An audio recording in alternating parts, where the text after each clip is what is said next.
Irmãos, vamos ler 53. Falei 54, nós vamos 8, 53. Diz assim: e riam-se dele, porque sabiam que ela estava morta. Entretanto, ele, tomando-a pela mão, disse em voz alta, né? Jesus não falou escondido, não, ele falou em voz alta: menina, levanta-te. A minha versão é um pouco diferente da sua, tá? Mas é o mesmo sentido. Voltou-lhe o espírito, ela imediatamente se levantou, e ele mandou que lhe dessem de comer. Seus pais ficaram maravilhados, mas ele lhe advertiu que a ninguém contasse o que havia acontecido. Amém? Amém. Pode sentar, irmãos. Dando glória ao nome de Jesus. Porque Deus é bom a todo tempo, irmão. Em nossas vidas.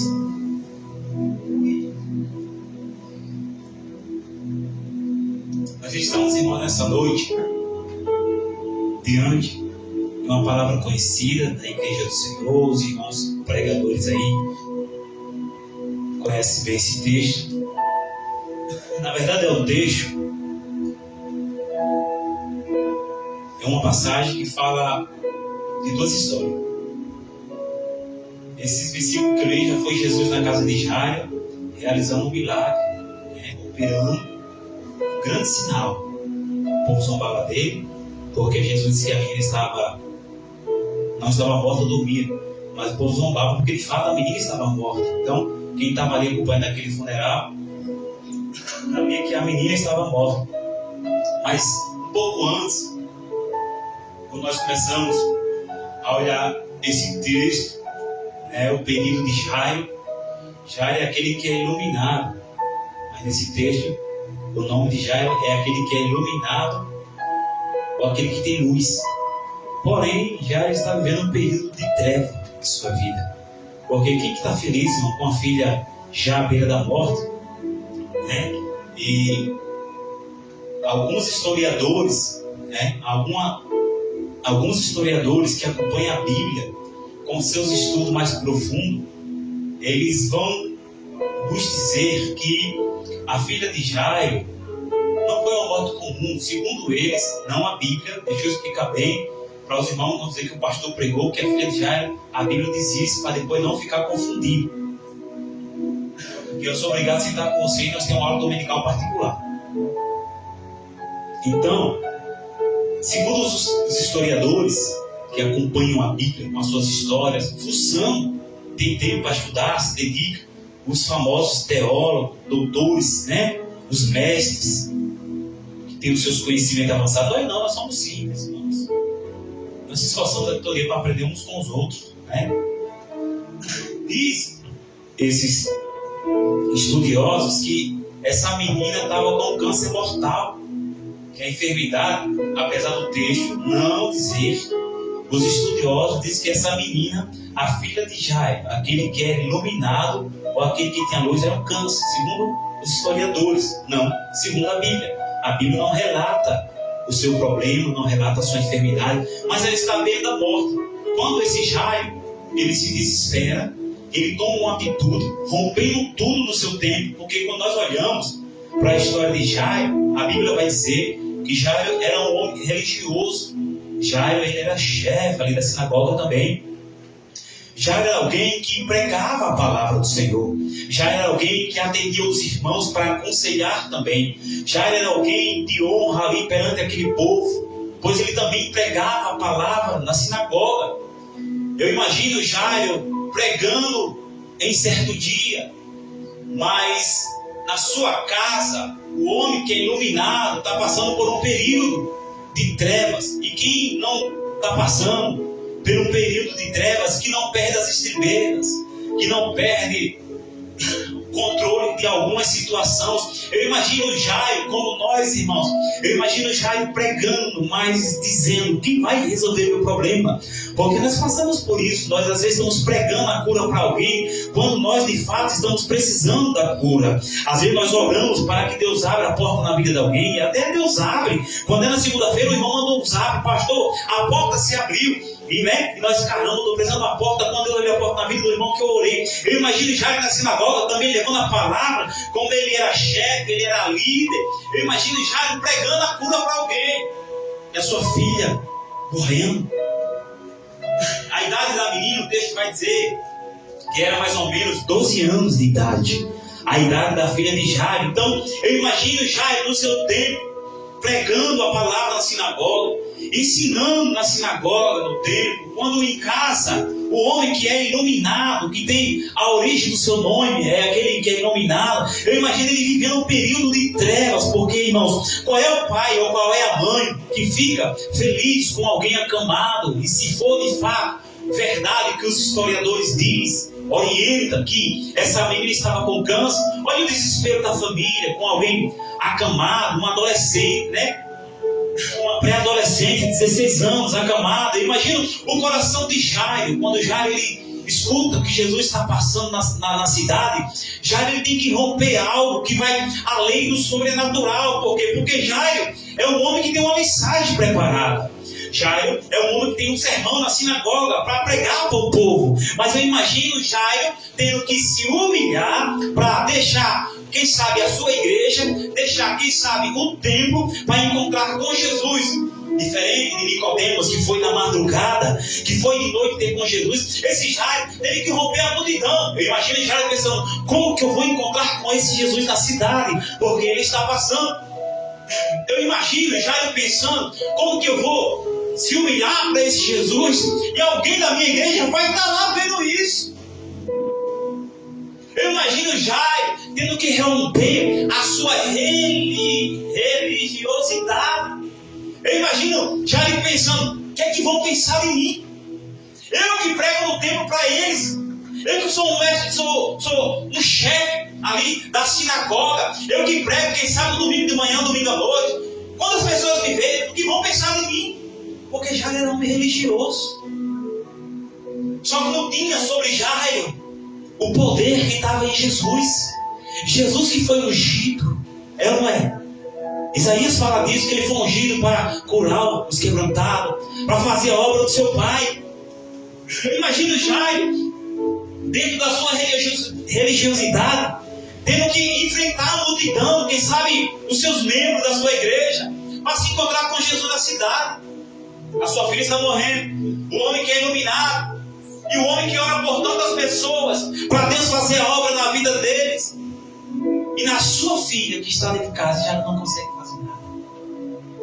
Eu não sei se os irmãos que vivem muito isso é pastor, os irmãos ainda que vão crescer no ministério, eu creio pela fé, que um dia toma conta da igreja, você vai ter que orar por alguém que está enfermo e você está enfermo. Você vai ter que orar por alguém que o casamento está se acabando, quando seu casamento também está vendo fio.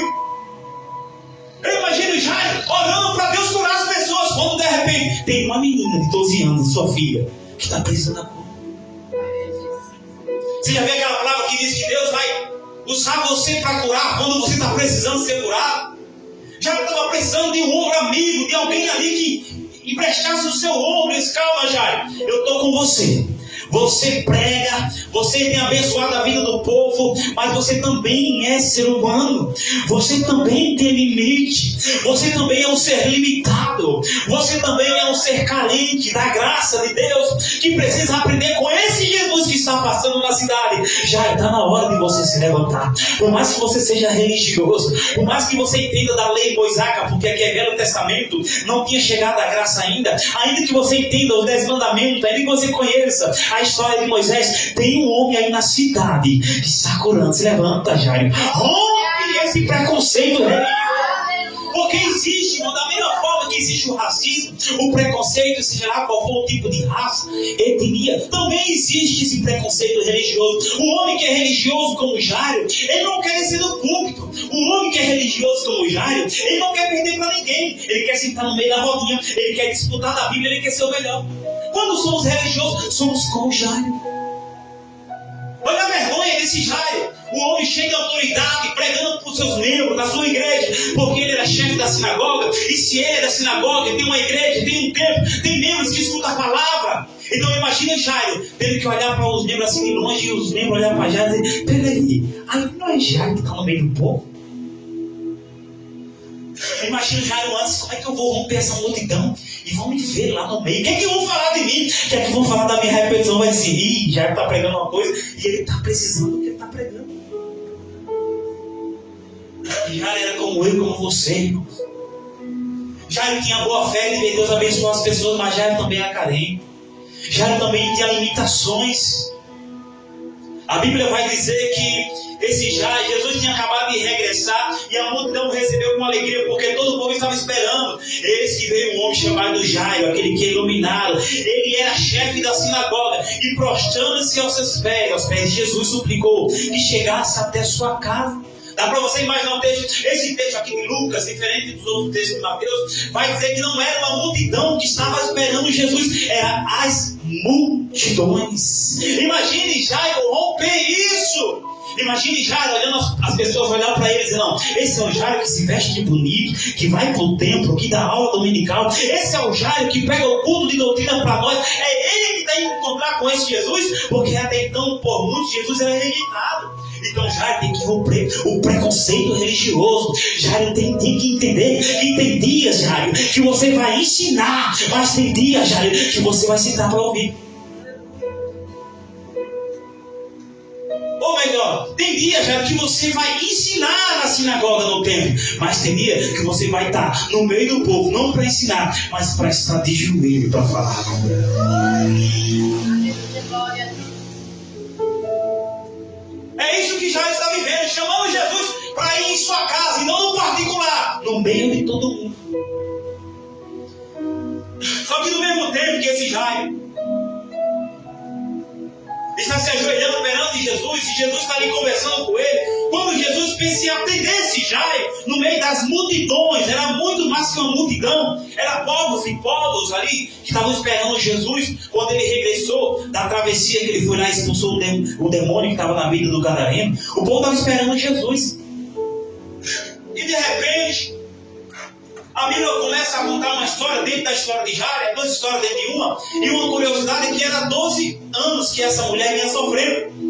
E a filha de Jairo tinha 12 anos quando estava, segundo os historiadores, com câncer, a ponto de morrer. Também tem uma mulher que há 12 anos vinha sofrendo com fluxo. E quando Jesus está pensando em atender Jairo, quando Jesus está se ligando na história de Jairo, quando Jairo está, aleluia, dizendo: eu recebi minha cura, encontrei com ele vai na minha casa, tem alguém que interfere no milagre de Jairo. Quando Jesus está dizendo: Jairo, já sentou até aqui perto de mim, deixa eu arrumar sua roupa já.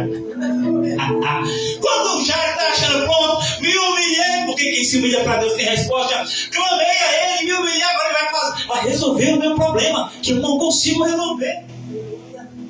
Aí chega alguém que está sangrando há 12 anos.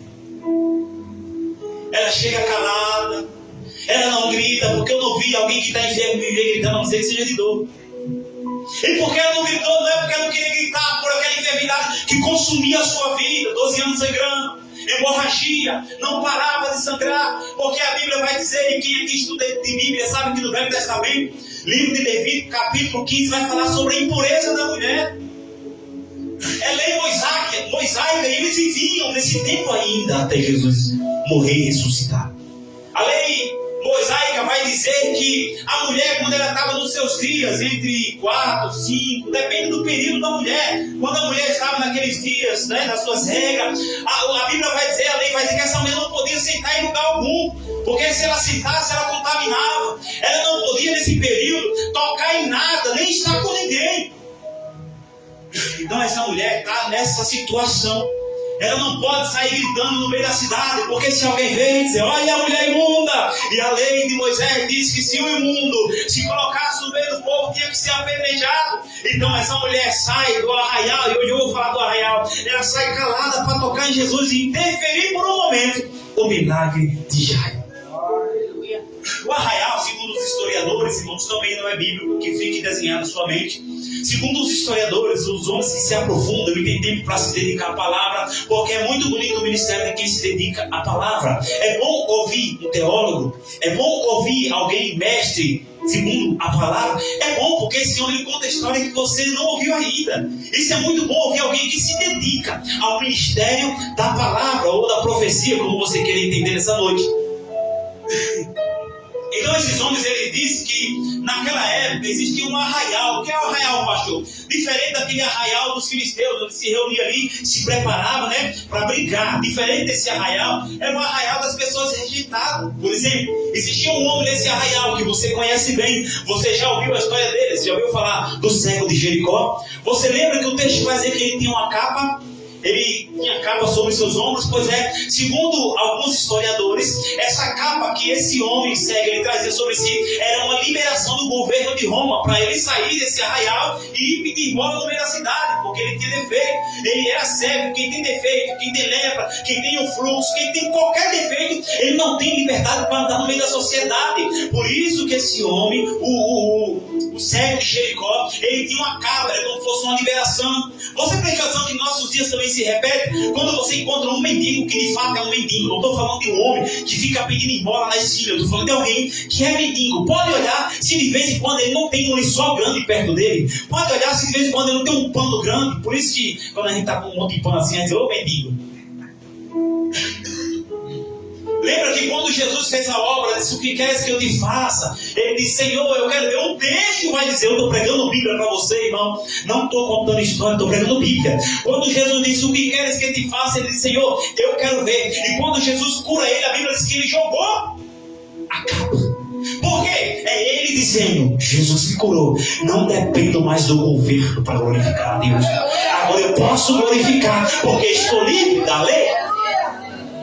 Pense nessa mulher, segundo a história. Vai nos dizer que essa mulher também estava nesse ambiente, onde tinha leproso, cego, mancos, resticado. Ela não poderia estar ali com a sociedade. O texto vai dizer que toda a riqueza que ela tinha, ela gastou com os médicos. E ninguém conseguiu curar ela. O texto vai dizer que essa mulher estava indo de mal a pior. Quer dizer, eu gasto o que tenho, eu invisto, eu faço consulta, faço exame, em cima de exame, tiro sangue, colho sangue, estou fraca, desanimada, caindo, não posso andar na sociedade, não posso ter família. Olha o contexto da história dessa mulher. O fluxo tira tudo isso de você, se um dia você teve, porque também tirou da vida dessa mulher aqui no capítulo. O fluxo na vida daquela mulher fez ela perder família, proibiu ela de casar, porque se ela não pode ter contato com a sociedade, não pode casar, não pode ver pai, não pode ver mãe, e ela está no arraial sozinha, sem ninguém. A história diz, os historiadores dizem que existia ali algumas pessoas que cuidavam desse povo rejeitado. Mas houve um dia que ela ouviu alguém dizer que Jesus estava voltando. Oh, aleluia! Passando na cidade. Ela não poderia sair do arraial gritando, eu quero Jesus. Vou romper a multidão porque eu quero ser curada. O texto não diz isso, mas também ela não poderia gritar, irmão Igor. Porque se alguém vesse e entendesse que era a mulher que tinha um fluxo, contaminada perante a lei, a Bíblia diz, o texto diz da lei mosaica, que ela tinha que ser apedrejada, porque ela não poderia estar no meio da multidão. Só que o texto vai dizer que ela chegou por trás de Jesus e tocou na orla de Jesus. Jesus está andando com seus discípulos ao redor, as multidões acompanhando Jesus porque queria só o milagre e nada de obedecer. Quando a multidão está caminhando e Jesus com seus discípulos, Jesus dá uma parada, como que um choque. Quem penso eu, esse pregador? E diz, alguém me tocou. Quando Jesus diz isso, Jesus falava que dele saía poder, não um toque simples de alguém encostar, ralar em você. Quando Jesus diz isso, os discípulos se espantam. É meio que os discípulos dizem, está ficando louco, Jesus? A multidão te aperta, é o texto que diz isso, que oprime. Apertar porque era muita gente pressionando Jesus, e oprimir porque eles queriam o milagre também. A multidão te aperta, te oprime. Estão querendo um milagre da tua parte, um sinal. Tu está famoso, rapaz, na região. Todo mundo quer tu por causa da tua cura. E o Senhor está quem tomou? Olha, não a multidão, Jesus, é multidões. Aí Jesus, peraí, Pedro. Porque foi Pedro. Pedro era o mais nervoso da turma. Pedro, alguém me tocou diferente. Porque uma coisa é você estar com fome, outra coisa é você estar há dias com fome. Você entendeu? Uma coisa é você não ter problema, você quer tocar porque você quer receber ele. Outra coisa é você estar 12 anos precisando de uma reviravolta na sua vida, de uma reviravolta na sua história. O toque aceitou Jesus e ele sentiu a unção saindo dele e descendo sobre a vida dela. E quando essa unção desce, a Bíblia diz que o texto vai dizer, está escrito na Bíblia, que ela sente o seu corpo ser curado. Eu imagino aquela frieza, aquela fraqueza na alma daquela mulher, porque tem fraqueza, aleluia, que é material mesmo, não é um demônio lhe sufocando, não, é a fraqueza carnal mesmo. Procura um médico, meu filho, e se ajeita. Eu imagino aquela mulher sentindo o seu corpo ser restaurado. Eu imagino aquela mulher sentindo ali as suas partes estremecer e parar de sangrar naquela mesma hora. Eu imagino aquela mulher que estava fraca, debilitada. Eu imagino que depois que ela toca em Jesus, como ela declara tudo a Jesus, ela sente o seu corpo ser restaurado. Aí Jesus disse para o discípulo: calma, alguém me tocou diferente. Eu imagino Jesus observando: quem foi que me tocou? Eu imagino Jesus olhando para a multidão, para os discípulos, e dizendo assim: quem me tocou diferente? Não, Pedro, calma, não foi normal o toque. O toque é de alguém que está chorando, está sofrendo, pedindo socorro, e ninguém consegue fazer. Já, fica tranquilo, eu preciso resolver esse B.O. aqui primeiro. Já nós vamos na tua casa, já. Mas primeiro, tem uma mulher que eu preciso mudar a história dela. Tem uma mulher que eu preciso mudar o cativeiro dela. Oh, Espírito Santo. Tem uma mulher que eu preciso transformar a vida dela, porque Deus está dizendo: não adianta viver no arraial 12 anos. Eu não sei se os irmãos já viveram o período do arraial. O arraial simboliza a tristeza. O arraial simboliza a confusão. O arraial simboliza a discórdia. O arraial simboliza a imundície. O arraial simboliza fraqueza. O arraial simboliza longe de Deus. O arraial simboliza desaliançado com a própria família. O arraial simboliza isso. O arraial simboliza a distância de quem você quer estar perto. Porque tudo isso, essa mulher do fluxo, ela desejava e queria, mas a sua enfermidade não deixava.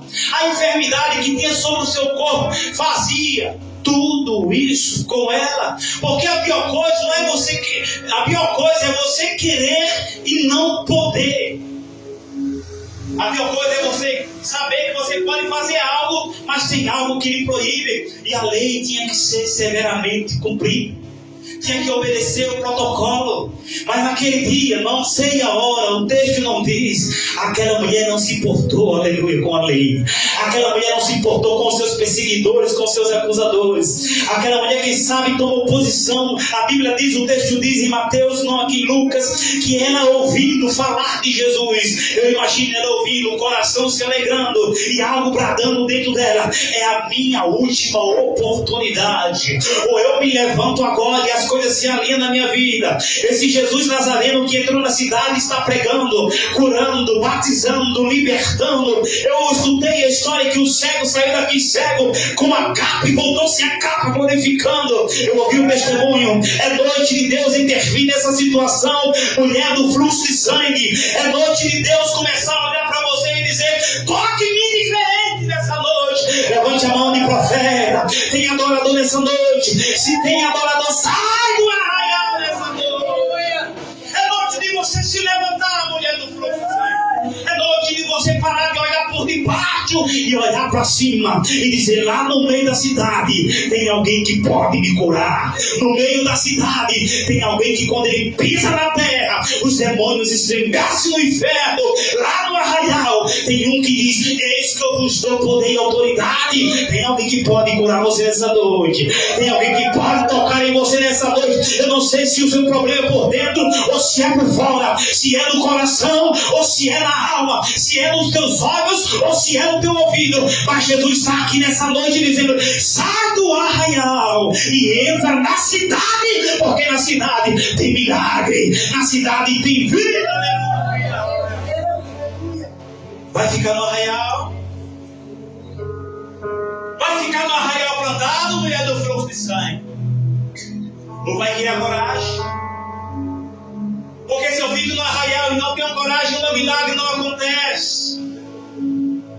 Talvez Deus está dizendo para você nessa noite: vem assim, devagarzinho, fraca, Continua fraca, mas vai para a cidade. Sai do anonimato nessa noite. Irmãos, o arraial é difícil, porque só tem angústia e tristeza, aleluia. Se você não conseguir vir devagarzinho, porque você está fraca com essa situação, vem se arrastando, irmão. Se não conseguir vir se arrastando, chama alguém nessa noite. Chama o Nazareno, aleluia, para te levantar. Tudo bem. O texto diz que essa mulher temendo e tremendo, ela conta toda a sua história para Jesus. Olha para aquele povo, olha para Jesus, olha para os discípulos e diz: foi eu que lhe toquei. Só que o texto diz que ela contou toda a história. Eu não sei, irmão, se ela contou desde o começo, ou se ela só falou: foi eu que fui curado. Jesus, eu tinha um fluxo e fui curado. A Bíblia não dá base, mas é que ela contou tudo do começo, como foi o problema dela, um testemunho. Ou se ela falou Rapidex. Aí Jesus, além de curar aquela mulher, ele salvou ela. Filha, a tua fé te salvou. Porque se Jesus curasse aquela mulher, se Jesus colocasse um ponto final naquele fruto de sangue e não desse salvação àquela mulher, não tinha feito nada, ele não salvar. Então, você não está aqui nessa noite apenas por uma cura. Você está aqui porque você quer salvação dele. Você está aqui porque só ele tem palavra de vida eterna. Você está aqui não porque os homens são bons, porque o pastor é bom, ou porque o irmão que está aí do teu lado é bom. Você está aqui porque só ele tem palavra de vida eterna. Aí, irmãos, quando já ele está dizendo: agora chegou a minha vez. Você fez a obra na vida dela, agora estou vendo o milagre. Esse Jairo que eu ia falar, esse Jairo que só pregava o Velho Testamento porque não tinha um novo ainda, esse Jairo que pregava as leis, ele presenciou o milagre. Tem dias que Deus vai fazer isso mesmo. A gente prega pela cura, precisa da cura. Aí Deus vai fazer: você vai presenciar o milagre primeiro para eu fazer na sua vida. Aleluia. É isso que Deus quer nessa noite de nós, irmãos. Deus quer te revestir com poder para você curar as pessoas, para você impor a mão e orar sobre as pessoas, para depois que o milagre acontecer lá, o desejo surgir aqui. Porque até então nós queremos, mas nós não temos o desejo. Glória a Deus. Quando Jairo vai com Jesus, o texto diz que alguém da sinagoga, alguém lá que conhecia a história, chega para Jairo e olha, o texto vai dizer que esse alguém que trouxe o recado, que trouxe a bomba para Jairo, disse: uma bomba, irmão, você sai de casa, seu filho está doente. Aí o camarada chega: ó, esse alguém que trouxe a mensagem para Jairo não era uma pessoa tola, era alguém também que tinha entendimento. Quando ele diz assim: não incomode mais o cara sabia que Jesus era mestre. O cara já conhecia também a história de Jesus, porque a fama dele morreu. Não incomode mais o mestre, por quê? Porque a tua filha morreu. O texto não diz, mas se chegasse agora a notícia para você: olha, sua filha morreu, seu filho morreu, sua mãe morreu, seu pai morreu, você ia cruzar as pernas e começar a dar risada? O texto não diz, mas eu acredito, irmão. Eu acredito. Eu estou falando bem claro. O texto não diz. Eu imagino ligado se desesperando. Por quê? Porque Jesus vai dizer: não temas, crê somente. Esse temer vem de chorar. Esse temer vem de se desesperar diante do que ele está vivendo. O homem que é iluminado está passando trevas em casa. Não porque ele quer, porque ele conhece a lei. Jairo sabia o cardápio, mas não podia resolver. Jairo sabia como agir, mas não podia fazer nada. É mesmo que você poder resolver algo, mas as suas mãos estão algemadas, você não pode resolver. Jairo, quantas vezes eu acredito, eu acredito, quantas vezes Jairo, você chefe, um chefe religioso da sinagoga, quantas vezes Jairo não orou pela filha dele? Quantas campanhas Jairo não fez? Porque você vai estar com alguém que está morrendo em casa e vai ficar aqui no culto só de pracinha?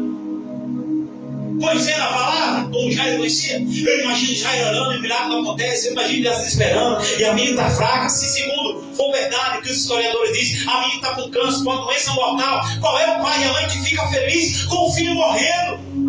Eu imagino quando alguém traz a notícia para Jairo: sua filha morreu, deixe Jesus quieto, não aperrei ele não. Aí Jesus libera uma palavra: não temas, crê somente. Eu imagino Jairo tirando força, não tem, e indo com Jesus para a casa dele. Quando ele chega lá, tem alguém chorando, tem alguém pranteando, o povo é alvoroço. Aí Jesus convida Pedro, Tiago e João, porque nas horas da dificuldade, assim fala o Senhor no meu coração, só fica Pedro, Tiago e João. Os outros metem o pé, os outros picam a mula, desaparecem, porque falar é bom, ajudar é para poucos. Aliás, falar é para muitos, para a multidão, mas ajudar é para pouco. Na hora do socorro, ninguém quer estar do teu lado. Na hora que o barco está desabando, ninguém chega para dar uma palavra de consolo. É mais fácil alguém chegar e dizer: fica quieto, já morreu, esse negócio não dá certo, se conforma, rapaz, aceita essa canoa aí e pega o teu remo e vai reinar no mar mais profundo. É mais fácil alguém dizer isso, irmãos. Ninguém está para ajudar. E quando Jesus chega na casa de Jairo, ele tira os cantores, que tinha cantores naquela época, ele tira o povo, entra Pedro, Tiago e João, o pai e a mãe da menina, dentro de casa. Porque Jesus recolhe naquele dia só os ímpios, só aqueles que queriam mais próximo dele. E quando ele entra, antes dele entrar, aliás, ele chegando na casa de Jairo, ele diz: a menina não está morta, ela dorme. Lógico, irmão, humanamente falando, quem estava ali sabia que a menina estava morta. Já tinha morrido. Tantos anos ali, ela começou a pegar aquele câncer, não sei o tempo, segundo a história dos historiadores. Quantos propósitos Jairo fez, mas não mudou a história dele.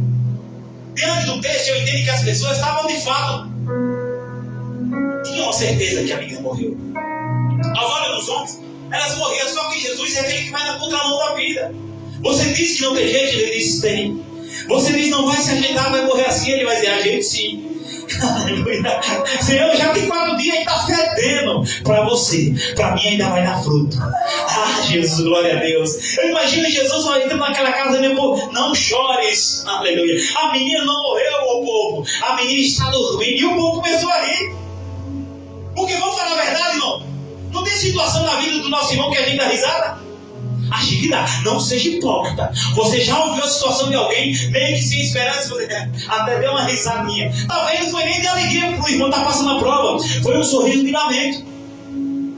Porque aquele povo sorriu de lamento, dizendo: a menina não dorme. Quando Jesus diz isso, o povo entende que a menina está morta. Só que Jesus estava dizendo: ela não dorme, ela só dorme porque para mim eu tenho poder sobre a morte. E ele entra e ele dá uma ordem para a morte bate em retirada, o espírito da menina volta.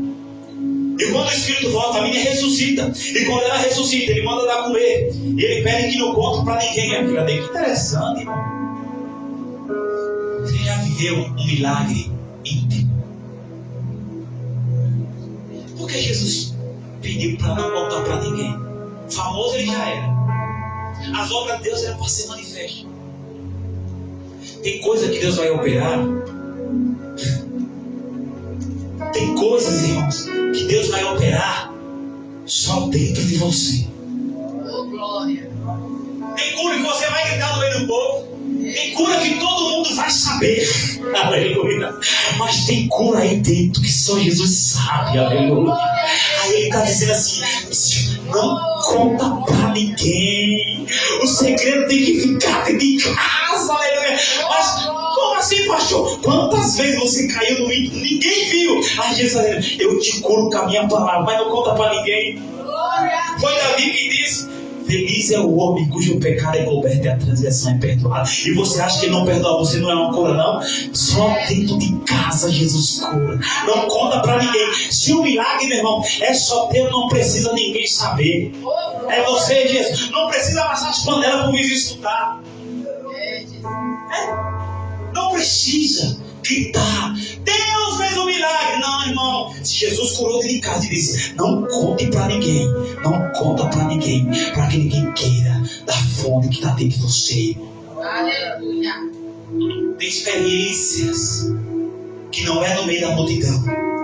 Jesus poderia, como ele fez já outra hora, ele poderia lançar uma palavra e ela ser curada daquela enfermidade na hora. Mas Jesus está dizendo: Jairo, eu curei ela aqui para que todos vejam que eu tenho poder. Mas dentro da tua casa o milagre é no íntimo. Sai todo, só fica amigo. Sai todo, só fica pai e mãe. Pai e mãe é o que? Chefe de família. Pedro, Tiago e João é amigos íntimos. O que Jesus está dizendo é dentro de casa que eu opero os milagres, os maiores milagres que a igreja não conhece. Quantas vezes você amanheceu com o seu coração cheio de ódio e quando foi doido você já estava aqui adorando? Não foi, irmão? Jesus operou o milagre da transformação da tua vida. Tem crente aqui que já teve dias de começar pecando, mas de noite estava aqui falando de santidade. É porque você tem duas caras? Não, é porque Deus operou o milagre da mudança na tua vida. Tem milagre que é dentro de você. E se for preciso, Ele vai fazer um milagre hoje dentro de você. Sai do arraial nessa noite. Leva Jesus para dentro da tua casa. Eu entendo uma coisa, irmãos, que os maiores milagres são realizados no íntimo. Tem milagre, irmãos, que não precisa ninguém saber. Jairo, é com você, filho. Jairo, eu falo contigo. Tu já sabe o caminho da verdade. Jairo, eu já te dei o pão que desce do céu. Tu já sabe o caminho da verdade. Sabe por que você está passando fome? Eu falo de fome espiritual. Jairo, sabe por que você está fraco? Porque uma vez que eu operei um milagre tão pequeno na tua vida, você quis contar para a cidade inteira. E o que eu faço no oculto e no profundo é comigo e com você. Não é para congregação. Tem coisas que Deus está dizendo para Jairo, é dentro da tua casa. Basta a tua mulher saber. E a tua filha que foi curada. Aleluia! Está entendendo, Jairo? Eu, Jesus, só medo do fluxo. Você vai ter que sair do arraial. Você vai ter que vir. Porque tem milagre que a gente tem que vir. Mas tem milagre que é Jesus que vai. Você não entendeu, irmão? Se você entendeu, você dá glória a Deus. Tem milagre que nós temos que vir encontrar Jesus. Mas tem milagre que é o próprio Jesus que nos encontra dentro de casa. Glória a Deus. É Jesus. Tudo é que você precisa nessa noite. Você precisa romper o arraial. Você precisa romper a lei da época. Correr o risco de ser apedrejado. E onde Jesus está? Ou você precisa dizer: Senhor, eu não consigo receber esse milagre aí. Vem aqui, Pai. Entra na minha casa. Tem milagre que é no oculto. Tem milagre que é escancarado. Tem milagre que é para ser contado. Pastor, mas tudo não. Às vezes não. Tudo é para ser contado. É bom demais quando a gente conta um milagre que foi uma vantagem. Olha, irmão, eu estava com câncer. Olha, como aquele irmão contou quinta-feira. Eu estava com câncer, Deus me curou. Eu vou quitar para todo mundo ouvir. Amém. Conta mesmo. Testemunha mesmo que Deus fez. Mas tem milagre que a gente não tem coragem de contar. Quem tem coragem de contar alguns tipos de milagre aqui que Deus fala no teu coração? Tem milagre que aconteceu na minha vida que eu não tive coragem de contar, irmão. Porque esses milagres, antes de ser um milagre, é uma vergonha. É ou não é, irmão? Ou você acha que nós somos esses anjinhos que nós estamos aqui? Eu não sei vocês, mas quem nunca saiu com a amiga? Mas você foi transformado. Mas você fica aqui. Você me falou: olha, eu saí com a amiga. Você sabe que está nessa sai? Esse milagre foi dentro de você. Quem nunca aqui, irmão, saiu com 1 ou 2 homens? Ou 3 ou 4? Esse milagre, você não pode sair contando para ninguém. Pastor, tem milagre que a gente não conta, filho. Pastor, aquela quenga que eu tinha. Irmão, não seja hipócrita. Pastor, eu fumava tanta maconha no mundo. Não conta não, irmão. Fica enterra o teu passado. Ele fez o milagre da transformação. Não foi algo, ele viu? Então, irmão, isso aí ficou para lá. Tem milagre que você não vai expor para o povo. Porque não foi um milagre, foi uma vergonha. Mas Jesus é aquele que dá honra aonde foi vergonha. Tem milagre que é você, Jesus, meu filho. Deus já fez. Deus realizou já. Mas foi dentro de casa. Guarda para ti o que ele fez no oculto, que só você e ele sabia. Já não conta para ninguém, tá? Não conta para ninguém. Mas Jesus disse: como é que eu não vou contar se todo mundo está sabendo? O caminho da morreu, estava mortinho agora. Como que eu não vou contar? Guarda, irmãos. Guarda os tesouros e as alianças que há entre ti e Deus. Porque Jesus ditado, falador passa mal. Falador passa, fala de tudo. Olha, meu casamento era tanta luta. Eu vivi um fluxo no meu casamento, né? Meu casamento estava morto, porque era dentro de casa o problema. Não era fora o problema de Jairo. Mas agora, rapaz, minha mulher é uma máquina de fazer menino. Minha mulher é um trem desgovernado. Tem que controlar aquele trem, senão não para. É ou não é? Aí o cara, cheio de demônios, mulher, não conta não, o milagre que Jesus fez. Ah, meu marido é um leão solto. Olha o cabelo do homem. Aí a irmã, cheia da pomba gira, disse: ele é um leãozão, né? Eu sou uma leoa. Aí vai pegar o teu milagre, porque não era pra tu falar pra ninguém, mas tu foi falar. Aleluia, glória a Deus. Tem milagre, Deus fazendo que é dentro de casa, filho. Não conta pra ninguém. Pastor, ele me curou do fluxo, conta. Pastor, ele me curou da diabetes, conta. Pastor, ele me curou dessa língua que a cidade toda sabia de tudo. Agora, conta. Que tu era, mas tu não é mais. Agora, tem milagre, hein? Não conta.